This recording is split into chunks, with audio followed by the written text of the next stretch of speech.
मुफ्त के वादे आपके बेटे बेटियों का रोजगार छीनते हैं। मुफ्त के वादे क्योंकि कभी मुफ्त में नहीं मिलते हैं, क्योंकि कोई भी पार्टी अपने पार्टी फंड से उन वादों को निभाने का पैसा नहीं लाती है।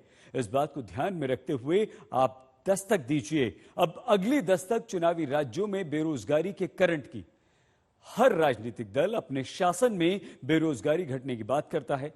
अगर बेरोजगारी घटी है तो फिर रोजगार पाने के लिए हर राज्य में नौजवान संघर्ष करता हुआ क्यों दिखता है? आंकड़ों की बाजीगरी में बेरोजगारी को धुंधला करने वालों पर दस्तक देने वाली हमारी ये रिपोर्ट देखिए। ये उत्तर प्रदेश का युवा है जो पिछले दिनों अचानक ताली थाली बजाता हुआ कई शहरों में सड़कों पर आ गया।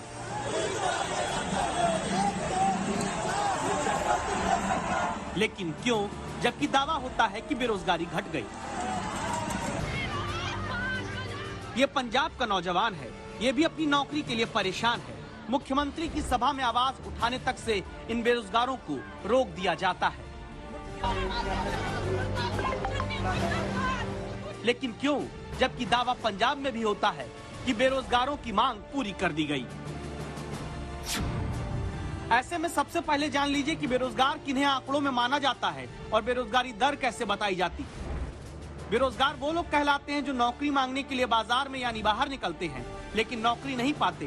इस हिसाब से मान लीजिए 100 लोग नौकरी के योग्य हैं। ये सभी 100 लोग अगर बाहर नौकरी खोजने जाते हैं और 50 को मिलती है, 50 को नहीं, तो फिर बेरोजगारी दर 50% कहलाती है। इसी फॉर्मूले के आधार पर centre for monitoring Indian economy यानी CMIE के डेटा के आधार पर यूपी में दावा होता है कि बेरोजगारी दर 5 साल में 8% से घटकर 4.83% हो गई। अगर ऐसा है तो फिर पिछले ही महीने उत्तर प्रदेश के अलग अलग शहरों में क्यों उन मोहल्लों से बेरोजगार सड़क पर निकल आए जहां वो रहकर प्रतियोगी परीक्षाओं की तैयारी करते हैं।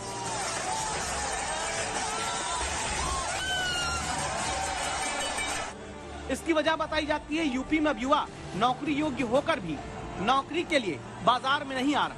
क्या ये बात सच है? CMIE के आंकड़े कहते हैं कि 5 साल के भीतर जहां दिसंबर 2016 में 14,95,70,000 लोग नौकरी करने की योग्य उम्र के थे, दिसंबर 2021 में इनकी तादाद तो बढ़कर 17,07,30,000 हो जाती है, जिनमें से 2016 में जहां 5,75,89,000 लोग नौकरी करते हैं, 2021 में वही तादाद नौकरी करने वालों की घटकर 5,59,76,000 हो जाती है। यानी नौकरी करने वालों का प्रतिशत 5 साल में 38% से घटकर 32% आ जाता है। और एक जानकारी ये भी कि जहां दिसंबर 2016 में यूपी में 6,25,00,000 लोग नौकरी खोज रहे थे, वहीं दिसंबर 2021 में ये तादाद घटकर 5,88,00,000 लोगों की हो जाती है। तो क्या 5 साल के भीतर करीब 37 लाख लोग हताश होकर नौकरी खोजने भी अब बाहर नहीं निकल रहे? निवेशक आए, उन्होंने यहाँ पे निवेश किया, उद्योग लगाए। वह निवेश हमारे लिए यहाँ के युवाओं को रोजगार देने का एक माध्यम बना। आज यहाँ का युवा रोजगार प्राप्त कर रहा है, हर क्षेत्र में आगे बढ़ रहा है और बेहतरीन तरीके से वह आज आप, ये डाटा मेरे नहीं है, आप भारत सरकार के उन डाटा को देखें। देश की सबसे बड़ी आबादी का राज्य यूपी है, लेकिन बेरोजगारी का रेट देश के अंदर सबसे कम कहीं है तो उत्तर प्रदेश के अंदर है। ये उत्तर प्रदेश के अंदर ही संभव हो सकता है, ये हम लोगों ने करके दिखाया। आज ये बताएं किस जिले में इंडस्ट्री और कारखाना लग गया, किस जगह नौकरी रोजगार मिल गए। जो झूठे प्रचार में दिखाई दे रहे हैं कि करोड़ों लोगों को रोजगार मिला, वो कहां है?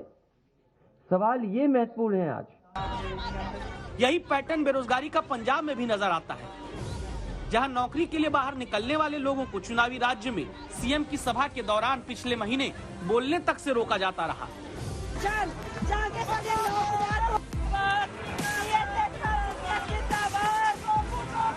पंजाब में जहां भी पढ़े लिखे लोग पक्की नौकरी की मांग लेकर चुनावी सभाओं में गए, वहां से उन्हें मुंह दबाकर बाहर कर दिया गया।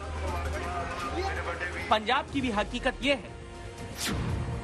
दिसंबर 2016 में पंजाब में 98,37,000 लोग नौकरी कर रहे थे, जबकि दिसंबर 2021 में 95,16,000 लोग ही नौकरी कर रहे। मतलब कि 5 साल में 3,21,000 नौकरी करने वालों की संख्या घटी और बेरोजगारी दर 6.13% से बढ़कर 7.85% हो गई।